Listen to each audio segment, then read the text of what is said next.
floor, third row left, Andy Anders, 11 Warriors. Can you speak to the importance of collapsing the pocket and maintaining rush lanes at the same time, and what that balance will be like against a quarterback with the escapability of Dylan Gabriel?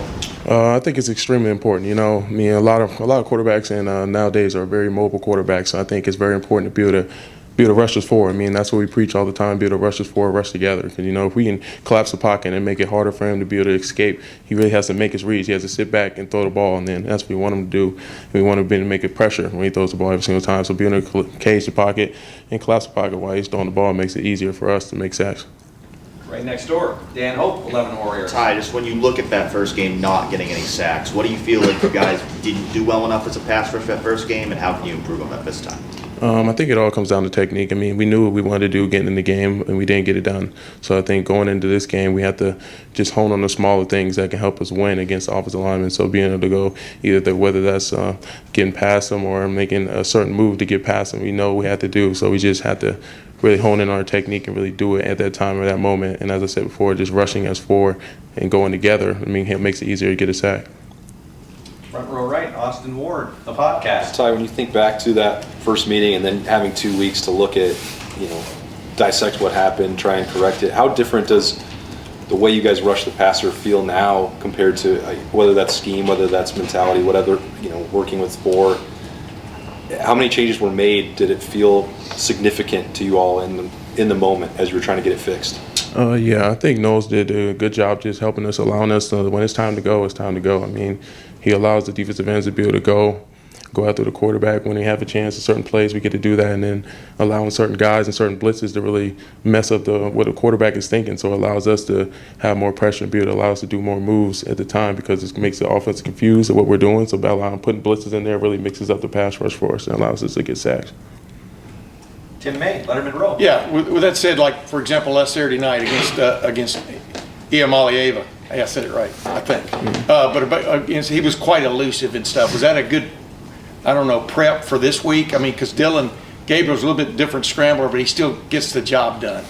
Yeah, that was definitely good to have, because like I said, I mean, all the quarterbacks are very mobile, and being able to have more experience versus mobile quarterbacks helps us, obviously, being able to just help us hone and learn from what we had and had them going through the hole and had them scrambles, what we can learn from those scrambles. And we going from that game and the past game we played against Oregon, just learning the quarterback's tendencies and when they like to run or where they like to run, and it really helps us out, really closing the cage and caging the pocket for them. Is there a fine line between being aggressive but also being wary? This guy can slip away. You understand what I'm saying, Ty? I mean, yeah.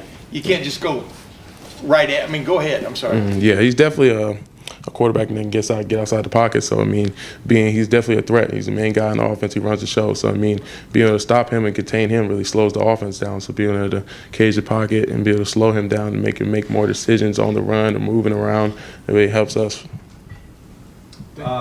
Go ahead. Did you have one more, Tim? I'm sorry. Well, no, I did want to ask about their center. Their center, how impressed were you with him last time you guys played? He seems to have a pretty good game, and he's actually kind of a tough guy to move out of there and stuff. Yeah. He looks like. I mean, what's your impression of him? He's definitely one of the better centers in the conference. I mean, he's a really good guy. I mean, being able to be in there, be the size and be able to move the way he can is really hard to get around him at times. But it's definitely having a game plan and working against and working the tendencies that he has and be able to work against that. It really helps us, helps me. He's a wide dude. Yeah. Fifth row middle, Stephen Leonard, college football dogs. Yeah, kind of piggybacking on that, how much of it was their offensive line being a strength of their team versus Dylan Gabriel being able to escape and the lack of pressures that we had on our defense? Yeah, I mean, when you got a good offensive line, I mean, it makes it even better for a quarterback, being able to roll out to know that your lineman's got to help you protect you when you're in the pocket. So, I mean, it makes it easier for throws, and it makes it harder for us, honestly, for having a good offensive line. So, I mean, like I said before, just being able to attack that offensive line, attack their weaknesses, and be able to go after them and make it harder for the quarterback, makes it harder for them overall.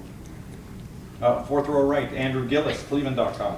What's the challenge, similar to Tim's question, in when you play a team like this that runs the level of RPOs that they do, that runs the results they do? How do you stay true and be aggressive and force the issue where Dylan Gabriel's really good at making those reads?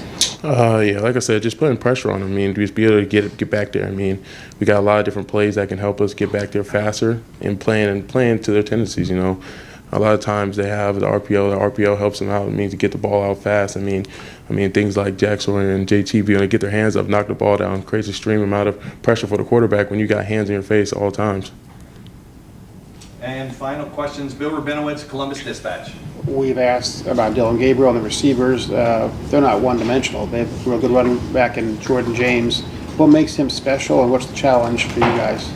I think he's definitely one of the better running backs in the conference as well. I mean, just how hard he runs is it's hard to bring him down at times. So, I mean, as a front four, we pride stopping the run. That's the first thing we're going to do as we go on the game. I mean, pass rushing is good and all, but if we can't stop the run, I mean, they're going to run the ball down your throat all the time. So, all the time we have to figure out how we're going to stop them, how we're going to run the ball, and then we're going to take them down. So, I mean, it's our job as a front four to go in there and stop the run. We're going to make them one-dimensional as we go out there. So, I mean, if we get out there every mindset we go out there, it means we're going to get them. We're not going to allow them to get any yards, allow them to get going.